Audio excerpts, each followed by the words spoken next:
जिसके बारे में आज तक हमने तो सुना ही नहीं, ना ही आज तक हमने देखा। अब आगे देखिए क्या कहती हैं, यह तो सूर तीन है ले दीजिए जिनके मन चक्री। क्या कह रही हैं, देखो कितना बड़ा व्यंग्य दे रही हैं उद्धव जी को कि हे उद्धव जी, ये जो बीमारी आप हमें लेकर आए हैं ना, ये योग साधना आप उन व्यक्तियों को बताइए जिनका मन चक्री के समान इधर उधर घूमता रहता है। यहाँ चक्री के समान घूमने का अर्थ क्या है कि उनका मन किसी एक ईश्वर की या एक व्यक्ति में नहीं लगा रहता, इधर से उधर भटकता रहता है, उनका मन एकाग्र नहीं है, एक व्यक्ति की भक्ति में नहीं है, एक व्यक्ति के प्रेम में नहीं है। आप अपनी योग साधना को उन्हें जाकर के बताइए। हमारा मन तो एकाग्र है, किसमें? श्री कृष्ण में। हम तो केवल किसकी दीवानी हैं? श्री कृष्ण की दीवानी है, उन्हीं की भक्ति करेंगी और उन्हीं से प्रेम करेंगी। हमारा मन नहीं डोलता चक्री के समान इधर से उधर। जिनका मन चक्री के समान इधर से उधर डोलता है, उन्हीं के लिए अच्छी होगी ये भक्ति जो आप हमें बता रहे हैं, निर्गुण ब्रह्म की भक्ति, योग साधना। यहाँ तक समझ में आया? समझ में आई मेरी बात? कोई दिक्कत? बहुत ही आसान पंक्तियाँ, एक बार दोबारा से देख लीजिए, रिपीट कर देती हूँ। हमारे हरिहारिल की लकड़ी मन क्रम वचन नंद नंदन सो उरिय धरन करी पकड़ी, जागत सावत सपने सो तुक काने काने जकरी, सुनते ही जोग लगत ऐसो अली ज्यों करहु ककड़ी, सोई व्याधि हमें ले आए देखी सुनी न करी, यह तो सूर तीन्हें ले दीजिए जिनके मन चक्री की। हे उद्धव जी, हमारे प्रभु तो हमारे लिए उस हारिल की लकड़ी के समान है जिसे हमने मजबूती से पकड़ रखा है अपने मन क्रम वचन से, अपने हृदय में। उर का अर्थ होता है हृदय। हमने उन्हें हृदय में पकड़ रखा है बहुत ही मजबूती से, दृढ़ से। ठीक है, हम उनको नहीं छोड़ेंगी। जागत सोवत सपने, हम तो जागते सोते साक्षात रूप में उनके रोज दर्शन करती हैं। काना काना पुकारती रहती है, काना काना जपती रहती है, हम कैसे छोड़ दें उन्हें? और जो आप व्याधि हमें लेकर के आए हैं वो तो हमने आज तक सुनी ही नहीं और ना ही हमने देखी। अब जब आप हमें उसके बारे में बता रहे हैं तो वो तो हमें बिल्कुल कड़वी ककड़ी के समान लग रही है, हमें बिल्कुल अच्छी नहीं लग रही है। आप अपनी इस भक्ति को उन लोगों को सुनाइए, जाकर के उन लोगों को बताइए जिनका मन चक्री के समान इधर उधर डोलता रहता है, इधर उधर फिरता रहता है, जिनका मन किसी एक की भक्ति या एक के प्रेम में टिकता नहीं है। हमारा मन तो श्री कृष्ण में लगा हुआ है, हमारा मन तो एकाग्र है। देखिए, आया समझ में इन 4-5 पंक्तियों का अर्थ? बहुत सरल है, ब्रज भाषा है। ब्रज भाषा तो सुनने में बहुत अच्छी लगती है, हमारे यहाँ आसपास के क्षेत्र में भी बोलते हैं। ठीक है, अब देखिए आगे की 2 पंक्तियां देखिए। अब आगे की पंक्तियों में किसका वर्णन है? उन्हीं का वर्णन है। अब देखिए और क्या कटाक्ष करती हैं गोपियां उद्धव जी से, सुनिए। हम तो दूहु बाहती फल पायो। अब देखिए क्या कह रही हैं उद्धव जी, उनसे कहते हैं तुम कितनी भक्ति कर लो, श्री कृष्ण यहाँ नहीं आने वाले और ना ही वो तुमको प्राप्त होने वाले हैं, ऐसी बात कहते हैं उद्धव जी गोपियों से। अब गोपियाँ इस बात से घबराती नहीं हैं, बल्कि उद्धव जी से क्या करती हैं? तर्क वितर्क करती हैं अपने प्रेम के महत्व को साबित करने के लिए और उद्धव जी की योग साधना का महत्व कम करने के लिए, श्रेष्ठता दिखाने के लिए।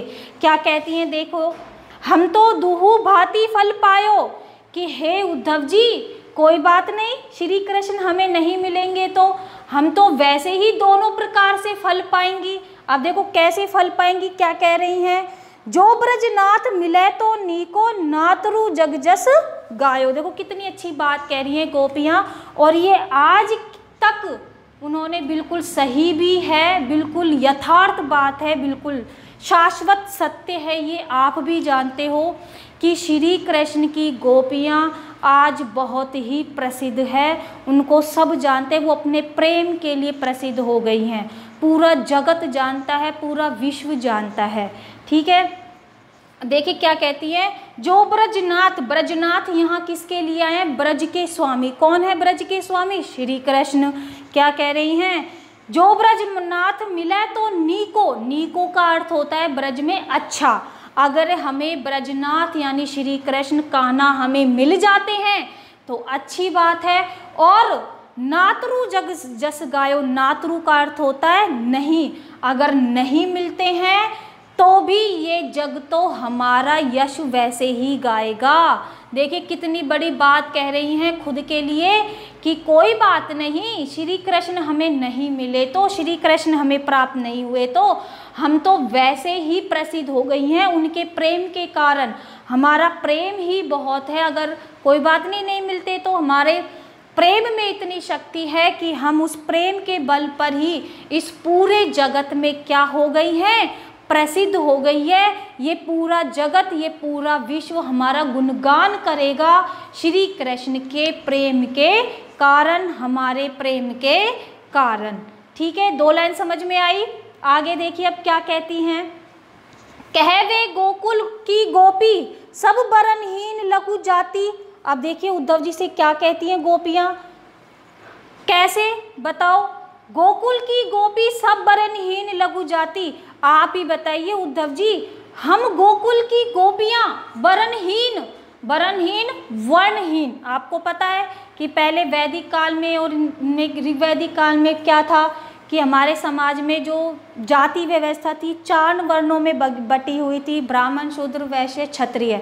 ठीक है, अब ये क्या कहती हैं कि हे उद्धव जी, हम तो इतनी लघु जाति, लघु अर्थात इतनी छोटी जाति की हैं कि हम तो किसी वर्ण में भी शामिल नहीं होती, लेकिन फिर भी कहवे कमला के स्वामी संग मिली बैठी एक पाती। लेकिन फिर भी देखिए उस कमला के स्वामी, कमला अर्थात लक्ष्मी जी, लक्ष्मी जी के स्वामी कौन, विष्णु जी। विष्णु जी के अवतार कौन, श्री कृष्ण जी। क्या कह रही हैं कि देखिए हम वर्णहीन होते हुए भी, छोटी जाति की होते हुए भी, लघु जाति के होते हुए भी उन श्री कृष्ण ने, उन कान्हा ने हमको क्या करा, अपने साथ एक पंक्ति में बिठाया। अब इससे बड़ी बात और क्या हो सकती है, हम क्यों प्रसिद्ध नहीं होंगी इस जगत में, हमारा तो जग वैसे ही यश गुणगान करेगा।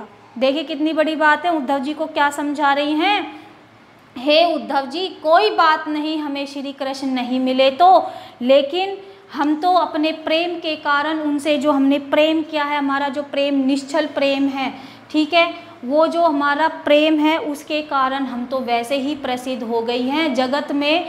जगत हमारा गुणगान गाएगा हमें याद करके कि हम इतनी छोटी जाति की होते हुए भी उन श्री कृष्ण ने हमें एक साथ, अपने एक पंक्ति में एक साथ बिठाया, और इससे क्या बड़ी बात हो सकती है। आगे देखिए, कह निगम ध्यान मुनि ज्ञान। अब देखिए अगली जो पंक्ति बहुत अच्छी है, निगम ध्यान मुनि ज्ञान अगोचर ते भय घोष निवासी। उद्धव जी को देखिए साक्ष्य भी देती हुई चल रही हैं गोपियां, क्या कह रही हैं, निगम ध्यान मुनि ज्ञान अगोचर। हे उद्धव जी, बड़े बड़े ऋषि मुनि जिनका, जो कान्हा को प्राप्त करने के लिए, ईश्वर को प्राप्त करने के लिए कई कई वर्षों तक तपस्या करते हैं, निगम ध्यान रखते हैं, ध्यान में रत रहते हैं, और अब मुनि ज्ञान और बड़े बड़े ज्ञान प्राप्त करते हैं ईश्वर को प्राप्त करने के लिए, उन मुनियों के लिए, उन ज्ञानियों के लिए श्री कृष्ण अदृश्य बने रहते हैं। अगोचर का मतलब अदृश्य, अर्थात इतने बड़े बड़े ऋषि मुनि हुए हैं जो श्री कृष्ण को प्राप्त करने के लिए, श्री कृष्ण के साक्षात दर्शन करने के लिए कई कई वर्षों तक तपस्या करते हैं, ध्यान में लीन रहते हैं। उनके लिए, उन ऋषियों के लिए, उन मुनियों के लिए श्री कृष्ण अगोचर बने रहते हैं, अदृश्य बने रहते हैं। ते भय घोष निवासी, और वो ही श्री कृष्ण भय यानी कि रहे, घोष निवासी, भय का अर्थ होता है हो गए, क्या हो गए, घोष निवासी। घोष हो शब्द आया है ब्रज क्षेत्र के लिए, ध्यान रखना, घोष शब्द किसके लिए आया है, ब्रज क्षेत्र के लिए। गोपियाँ कह रही हैं कि वो श्री कृष्ण हमारे ब्रज के निवासी रहे हैं, हमारे बीच में आकर रहे हैं, तो इससे बड़ी और क्या बात हो सकती है उद्धव जी। जिनको प्राप्त करने के लिए बड़े बड़े मुनि तपस्या रत रहते हैं, कई कई वर्षों तक उनका ध्यान लगाते हैं, बड़ा बड़ा ज्ञान प्राप्त करते हैं, लेकिन फिर भी उनको कान्हा क्या है, साक्षात रूप से प्राप्त नहीं होते हैं, दर्शन नहीं देते हैं। और वही श्री कृष्ण हमारे साथ आकर के इस ब्रज क्षेत्र में रहे। ता ऊपर अब साँच कहो, धोख मुक्ति कौन की दासी। तो हे उद्धव जी, अब आप बताइए, ता ऊपर यानी अब इससे बड़ा, साँच यानी कि सत्य अर्थात सत्य, अब इससे बड़ा और क्या सत्य हो सकता है। और धो मुक्ति कौन की दासी, अब इससे बड़ी और क्या मुक्ति हो सकती है व्यक्ति की।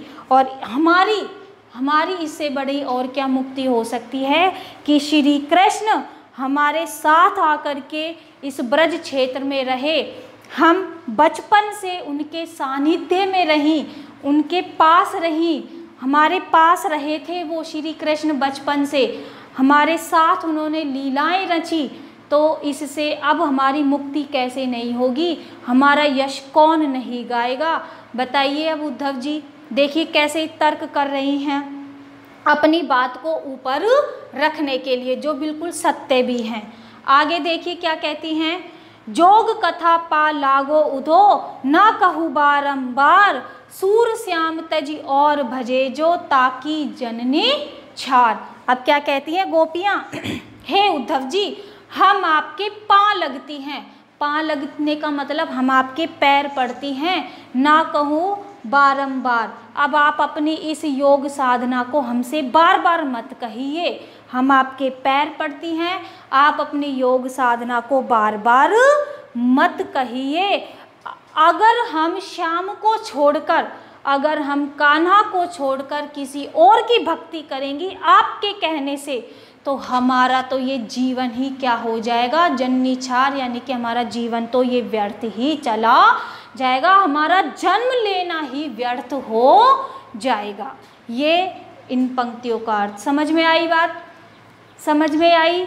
अगर नहीं आई, मैं दोबारा एक बार से फिर से रिपीट कर देती हूँ, ऐसा कोई शब्द नहीं है इसमें जो आपको समझ में नहीं आए, बहुत सीधा सीधा अर्थ है, दोबारा समझ लीजिए।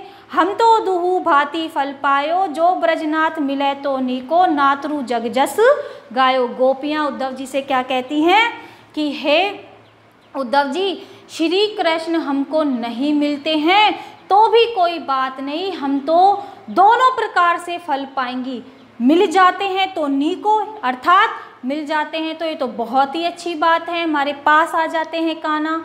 लेकिन अगर हमारे पास कान्हा लौट कर नहीं आते हैं, हमें प्राप्त नहीं होते हैं, तो भी हमारा यश तो इस दुनिया में वैसे ही फैल गया है, हमारे इस प्रेम के कारण कि हम कान्हा को कितना प्रेम करती हैं। कैवे गोकुल की गोपी सब वरणहीन लघु जाति। आप बताइए, हम तो बिल्कुल वरणहीन थी, यानी हमारा स्थान तो वर्णों में भी नहीं था, हम तो बहुत ही नीच जाति की थी, लघु जाति की थी। लेकिन फिर भी उस कमला के स्वामी ने, अर्थात उन श्री कृष्ण ने हमें अपने साथ बिठाया, हमें इतना सम्मान दिया, हमारे इस प्रेम का इतना सम्मान रखा।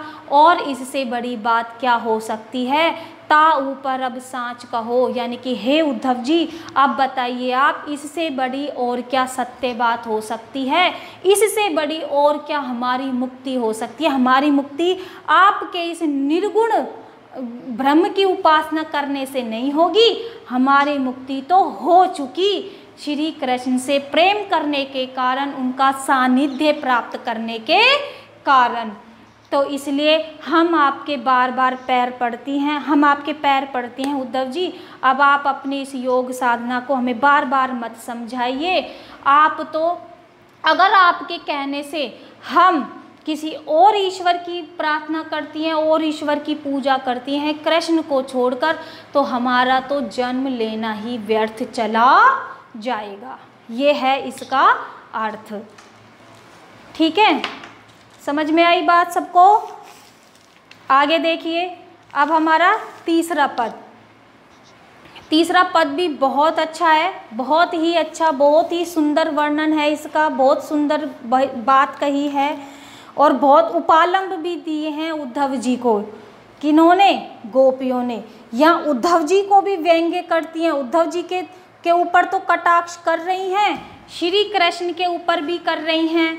उन्होंने अब इस पद में मथुरा के सभी अधिकतर व्यक्तित्व को क्या है, अपने उपालंब में घेर लिया है। बहुत ही अच्छा वर्णन है ये। देखिए, बिलग जनी मानव उदो प्यारे, क्या कहती हैं कि हे उद्धव जी, हम आपसे एक बात कहने जा रहे हैं, अब आप है ना बुरा मत मानना। क्या कहती हैं? वह मथुरा काजर की कोटरी जे आवई ते कारे। देखिए, रूप रंग पे कटाक्ष करती हैं। आपकी मथुरा क्या काजल की कोठरी है क्या? जो वहाँ से आता है वो काला ही निकल के आता है। देखिए कितनी अच्छी बात, कितना रूप रंग पे कटाक्ष कर रही हैं, उपालंब दे रही हैं। वह मथुरा काजल की कोठरी जे आवई ते काले। आपकी मथुरा क्या काजल की कोठरी है, वहाँ से जो निकल के आता है वो काला ही होता है। तुम कारे सुफल कसुत कारे, कारे मधुप भवारे। आप देख लीजिए, आप आए हैं, आप भी काले, अर्थात आपका रंग भी काला। अक्रूर जी भी आए थे, मैंने आपको बता दी ये बात कि अक्रूर जी भी गए थे वृंदावन श्री कृष्ण को लेने के लिए। कहते हैं अक्रूर जी भी श्री कृष्ण की तरह काले थे। तो अब देखिए क्या कह रही है, क्या उपालंब कर रही है, वो अक्रूर जी भी आए थे ना, वो भी काले थे। और देखिए ये आसपास भंवरे जो उड़ रहे हैं ये भी काले। देखिए कितना अच्छा व्यंग्य कर रही हैं। तुम काले सुफल कसुत कारे, कारे मधुप भवारे। तुम काले, तुम आए हो, तुम काले। उद्धव, क्योंकि कहते हैं उद्धव जी भी काले थे, सांवले रंग के थे श्री कृष्ण की तरह, अक्रूर जी भी श्री कृष्ण की तरह। तो क्या कह रही हैं, अक्रूर जी भी काले। और देखो ये आसपास जो मधुप उड़ रहे हैं, मधुप अर्थात भंवरे जो उड़ रहे हैं ये भी काले हैं। तिनके संग अधिक छवि उपजत कमल नैन मणि आरे। और तुम सबके बीच में जो सबसे ज़्यादा छवि उपजत, और तुम सब कालों के बीच में जो सबसे ज़्यादा सुंदर लगता है वो कमल के जैसे नेत्रों वाला। किसकी बात कर रही हैं? श्री कृष्ण की। देखो श्री कृष्ण को भी नहीं छोड़ा, श्री कृष्ण के ऊपर भी कटाक्ष कर रही है, अपने उनके रंग के ऊपर, कि तुम्हारे समान ही दिखने वाले और तुम्हारे बीच में जो वो सबसे अधिक शोभायमान है वो भी क्या है, काला है। अर्थात तुम काले, सुफल अक्रूर जी भी काले, ये मधुप उड़ रहे हैं ये भी काले, और तुम सबके बीच में जो सबसे अधिक शोभा देता है वो कमल के जैसे नेत्रों वाला वो भी काला है। आगे देखिए, मानव नील माटते काड़े ले जमुना जाए पखारे। ऐसा लगता है कि तुम सभी को नील के मटके में से निकाल करके और जमुना जी में जा कर के धो दिया हो। देखिए क्या कह रही हैं, बड़ा अच्छा ही व्यंग्य कर रही हैं गोपियाँ कि ऐसा लगता है कि तुम सबको नील के मटके में से निकाला हो और क्या कर दिया हो, जमुना जी में ले जा कर के धो दिया हो, जिससे बेचारी हमारी जमुना जी भी क्या हो गई है, काली हो गई है। वो लाइन देखिए क्या है, तागुन श्याम भई कालिंदी सूर्य श्याम गुण नारे। और ना तुम्हारे इस काले रंग के गुण के कारण हमारी कालिंदी बोलते हैं यमुना नदी को, हमारी कालिंदी यानी यमुना जी भी क्या हो गई हैं, काले वर्ण की हो गई हैं। यानी कि यहाँ गोपियों ने काले रंग पर की सुंदरता को काला रंग, यहाँ पर यही इसका अर्थ यही नहीं है कि उन्होंने काले रंग को बुरा बताया, यानी काले रंग के गुण को भी बताया उन्होंने, कि वो ये कहना चाहती हैं कि श्री कृष्ण ने अपने रंग में ही सबको क्या कर दिया है, रंग दिया है। कटाक्ष भी कर रही हैं और इनका एक दूसरा अर्थ ये भी है कि श्री कृष्ण ने अपने रंग में ही सबको रंग दिया है। आई समझ में बात? दोबारा से रिपीट कर देती हूँ, देखिए, बिलग जनी मानहु उधो प्यारे, वह मथुरा काजर की कोठरी जे आवैते कारे। हे उद्धव जी, आप बुरा मत मानना, हम आपसे अब जो कहने जा रही हैं, वह मथुरा काजर की कोठरी जे आवई ते काले, तुम कारे सुफल कसुत कारे, हे कारे मधुप भवारे। जो अब देख ली, आपकी जो मथुरा है वो क्या काजल की कोठरी है। देखिए, यानी कि रूपक अलंकार, उपमा अलंकार का प्रयोग किया है।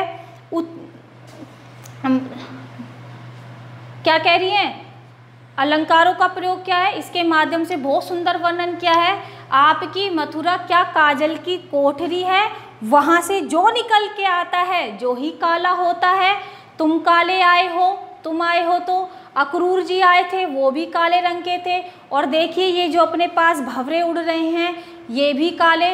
और तुम सबके बीच में, आप सबके बीच में जो सबसे अधिक शोभायमान है वो कमल के जैसे नेत्रों वाला अर्थात श्री कृष्ण, वो कान्हा भी कैसे हैं, काले हैं। मानो नील माटते काले ले जमुना जाए पखारे।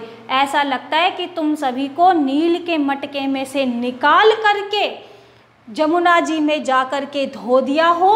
ठीक है, जमुना जी में जाकर धो दिया हो, जिससे अब तुम्हारे इस काले रंग के गुण के कारण हमारी कालिंदी भी क्या हो गई है, काली हो गई है, आपके इस काले रंग के कारण। आया समझ में? ये इसका बहुत ही सुंदर वर्णन किया है। सुफल कसुत, इन शब्दों का अर्थ ध्यान रखना। सुफल कसुत का अर्थ होता है अक्रूर जी, मैंने आपको बता दिया है। कमल नैन मनियारे, कमल नैन मनियारे किसके लिए प्रयोग में किया है, श्री कृष्ण के लिए। ठीक है। कालिंदी, कालिंदी का अर्थ क्या होता है, यमुना नदी, यमुना का पर्यायवाची है कालिंदी, ध्यान रखना। हमारे 3 पद हो चुके हैं। ठीक है, अब आज हम इतना ही पढ़ेंगे क्योंकि ये जो अध्याय है बहुत 6 पद है, बहुत लंबा है। अभी आप 3 पदों को अच्छी तरह ही समझिए। आज के लिए इतना ही बहुत है। आगे के जो 3 पद हैं, आगे के जो 3 पद हैं वो हम अगली कक्षा में पढ़ेंगे। अगर आपको इन 3 पदों में कोई दिक्कत है, कुछ शब्द समझ में नहीं आ रहा है, या सूरदास जी के जीवन परिचय में ऐसी कोई बात है कि जो आपको समझ में नहीं आ रही है, ठीक है, तो आप समझ सकते हैं। आपको कोई प्रॉब्लम हो आप कमेंट कर सकते हैं। पाठ के अर्थ में, इसके भावार्थ में कोई अर्थ है तो वो आप मुझे कमेंट करके बता सकते हैं। मैं आपको आपकी समस्याओं पे विचार करूंगी, आपकी समस्याओं को सुलझाऊंगी, आपको अर्थ बताऊंगी। ठीक है, तो आज के लिए केवल इतना ही। और साथियों, बच्चों, आप इस वीडियो को अधिक से अधिक सब्सक्राइब करें, अपने साथियों को शेयर करें, लाइक करें। अगर आपको पसंद आए तो लाइक कीजिए, शेयर भी कीजिए, ताकि और बच्चों को भी जानकारी मिले कि इस पाठ का अर्थ, इस पाठ के बारे में, सूरदास जी के जीवन के बारे में कैसे इसका हिंदी अर्थ किया जाता है। और देखिए, हिंदी अर्थ को जानना बहुत ज़रूरी है, क्योंकि हमारे जो एग्ज़ाम होता है उसमें 2 प्रश्न तो व्याख्याओं के ही आते हैं। एक व्याख्या आती है पद की और एक व्याख्या आती है गद्य की। तो इनका अर्थ भी हमें जानना बहुत ज़रूरी है, जिससे पद का अर्थ जानना बहुत ज़रूरी है, क्योंकि अगर आप पूरे पद का अर्थ समझेंगे तो ही आप प्रश्न उत्तर भी कर पाएंगे। ठीक है, फिर अगर आपने पद को समझ लिया, इसके भावार्थ को समझ लिया, तो प्रश्न उत्तर करने की तो आपको याद करने की ज़रूरत ही नहीं है। प्रश्न उत्तर इसी व्याख्या में से, इसी भावार्थ में से बनते हैं।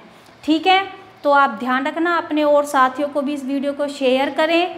अगर आपकी कुछ समस्याएं हैं, आपको मेरी किसी लाइन में आपको समझ में नहीं आया है, तो आप मुझे कमेंट करें, मैं आपको उसको और अच्छे से समझाने का प्रयास करूंगी। तो आज की कक्षा बस इतना ही। अगली कक्षा में हम आगे के पद पढ़ेंगे, क्योंकि ज़्यादा लंबी क्लास हो जाती तो आप भी नहीं समझ पाते, क्योंकि ये पद पाठ है।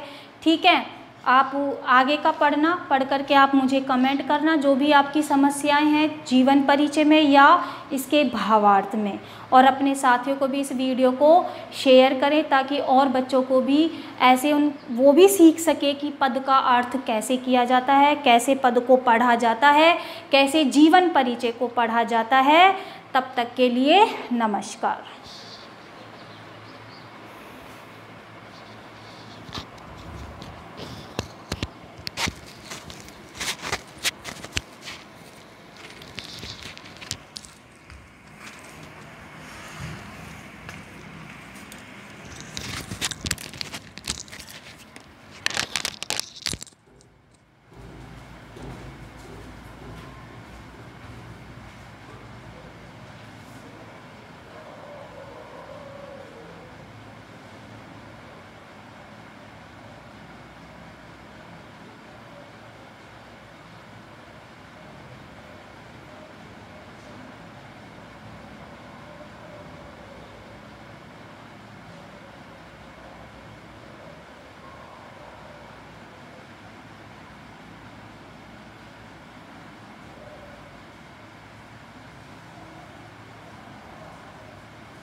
चल रही है।